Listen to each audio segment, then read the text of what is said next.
Halo semuanya, kembali lagi dengan Pak Ahmad di channel ini. Hari ini kita belajar tema 9 menjelajah luar angkasa, subtema 3 tokoh penjelajah luar angkasa, dan pada pembelajaran ketiga. Sebelum kita belajar, marilah kita berdoa menurut agama dan kepercayaan masing-masing agar pembelajarannya dapat bermanfaat bagi kita semua. Berdoa dimulai.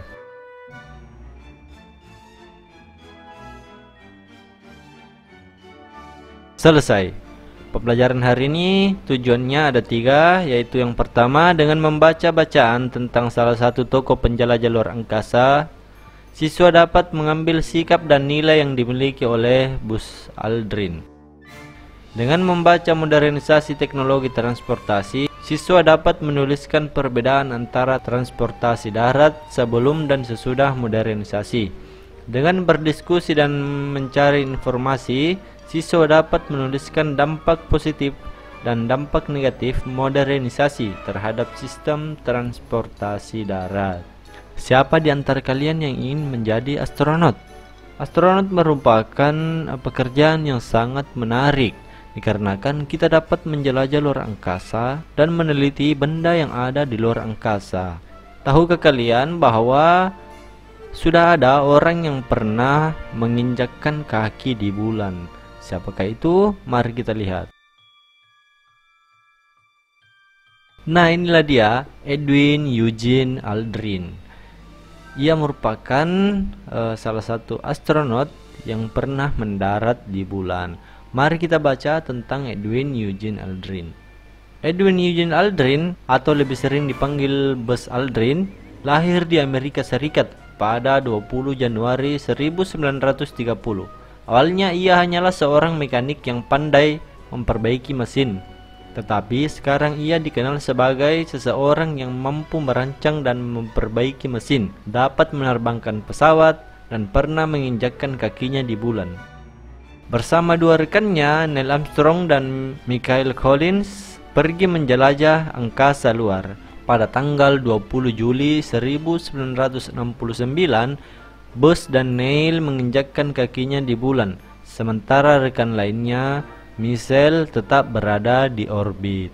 Nah, itulah dia sedikit cerita tentang Eugene Aldrin atau Eugene Buzz Aldrin, yang pada awalnya ia hanyalah seorang mekanik, tetapi ia terus berusaha hingga dikenal sebagai perancang dan dapat memperbaiki mesin, dapat menerbangkan pesawat, dan lain-lain. Akhirnya ia dipanggil oleh sahabatnya atau rekannya yang bernama Neil Armstrong dan Michael Collins untuk menjelajah angkasa luar. Dan pada tanggal 20 Juli pun ia berhasil menginjakkan kakinya di bulan. Sungguh sangat luar biasa bisa merasakan atau menginjak benda yang ada di luar angkasa. Mari kita lanjut. Sebelum ia menjadi astronot, Buzz juga merupakan seorang tentara angkatan udara Amerika Serikat. Buzz mendapatkan gelar doktor dari Institut Teknologi Massachusetts. Ia pun memilih NASA dan menjadi astronot di kelompok terbang yang ketiga. Buzz pergi ke bulan menggunakan roket Saturn V. Misinya dinamakan Apollo 11. Jadi orang ini termasuk orang yang pintar dan gigih. Terbukti ia pernah menjadi tentara atau angkatan udara. Kemudian ia juga mendapatkan gelar doktor ya dari universitas terkenal. Kemudian ia memilih NASA dan menjadi astronot. Nah, kita lihat di sini, Buzz pergi ke bulan menggunakan roket Saturn V.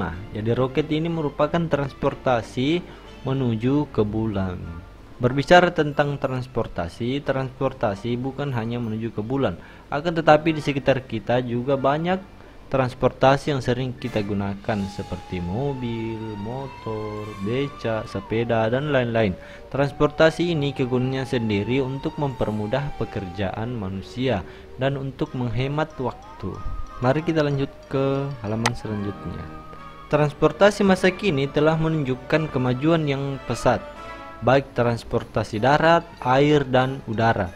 Sarana dan prasarana transportasi semakin lengkap dan baik. Sarana transportasi berupa alat angkutan seperti sepeda motor, mobil, kereta api, kapal, dan pesawat terbang. Prasarana transportasi adalah penunjang kelancaran pengangkutan antara lain jalan, jembatan, terminal, stasiun, lapangan terbang, dan pelabuhan. Jadi transportasi ini bisa dibagi menjadi tiga, yaitu darat, laut, dan udara. Kita lanjut paragraf kedua. Transportasi atau angkutan pada masa lalu awalnya menggunakan tenaga manusia. Contohnya dengan cara dipikul, digendong, atau didorong. Lalu berkembang menggunakan tenaga hewan seperti kuda, keledai, dan gajah. Alat transportasi sederhana baik transportasi darat maupun transportasi air. Alat transportasi darat semula menggunakan tenaga manusia seperti sepeda, beca, dan gerobak dorong.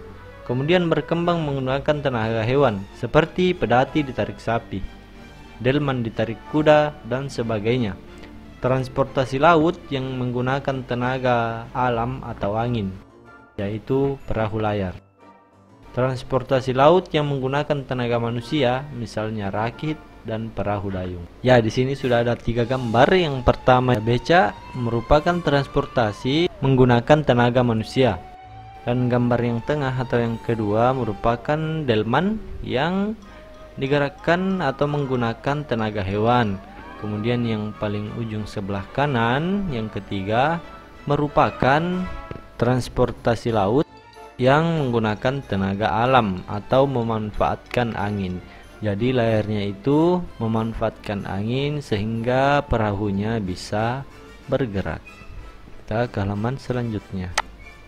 Oke, karena modernisasi akhirnya alat-alat yang dulu digunakan kini sudah berubah, seperti misalnya gerobak yang sebelah sini. Ya, gerobak ini dulu digunakan untuk mengangkut barang dari tempat satu ke tempat yang lain. Akan tetapi karena modernisasi akhirnya terus berkembang hingga menjadi seperti ini. Ya, ini merupakan truk kontainer yang sama-sama digunakan untuk membawa barang. Jadi kedua barang ini atau kedua transportasi ini merupakan transportasi yang kegunaannya sama, yaitu mengangkut barang. Sedangkan gambar yang di bawah merupakan beca yang digunakan untuk mengangkut manusia dalam kebutuhan sehari-harinya. Nah, karena modernisasi akhirnya alat transportasi umum ini berkembang menjadi seperti ini, tentunya lebih canggih lagi. Sama seperti yang kita ingat bahwa modernisasi adalah perubahan dari zaman dulu ke zaman sekarang. Tentunya kedua kelompok benda ini berbeda dikarenakan yang satu menggunakan tenaga manusia dan yang sebelah sini, yang sebelah kanan ini menggunakan tenaga mesin. Itulah contoh modernisasi di bidang transportasi darat. Akan tetapi seperti yang kita ketahui bahwa modernisasi ini tidak selalu membawa dampak yang baik atau dampak yang positif, tetapi terdapat juga dampak yang negatif. Mari kita lanjut.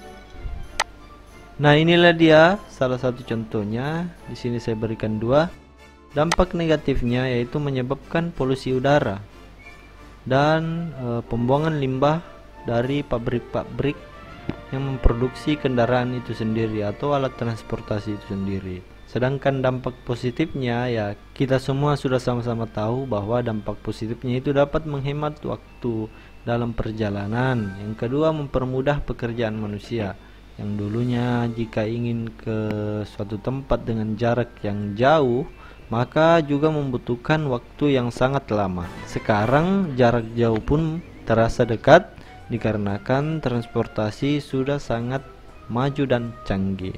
Bahkan sudah ada transportasi mobil yang dapat terbang, ya. Nah, masih banyak sebenarnya dampak-dampak lain, dampak negatif dan positifnya. Akan tetapi karena kita dibatasi oleh waktu, maka kalian boleh mencari sendiri di sumber-sumber lain seperti di buku. Kalian juga bisa melihat keadaan sekitar kalian tentang dampak dari perkembangan teknologi atau modernisasi di bidang transportasi darat. Kita menuju ke halaman selanjutnya. Oke, terima kasih telah menyaksikan video ini. Video pembelajarannya sudah habis. Sangat banyak yang kita pelajari hari ini, yaitu yang pertama adalah tentang Eugene Bus dan kemajuan transportasi yang ada. terutama di bidang transportasi darat. Saya akhiri pembelajaran hari ini. Jika ada yang ingin ditanyakan, silahkan ditanyakan, dan saya tutup dengan ucapan terima kasih.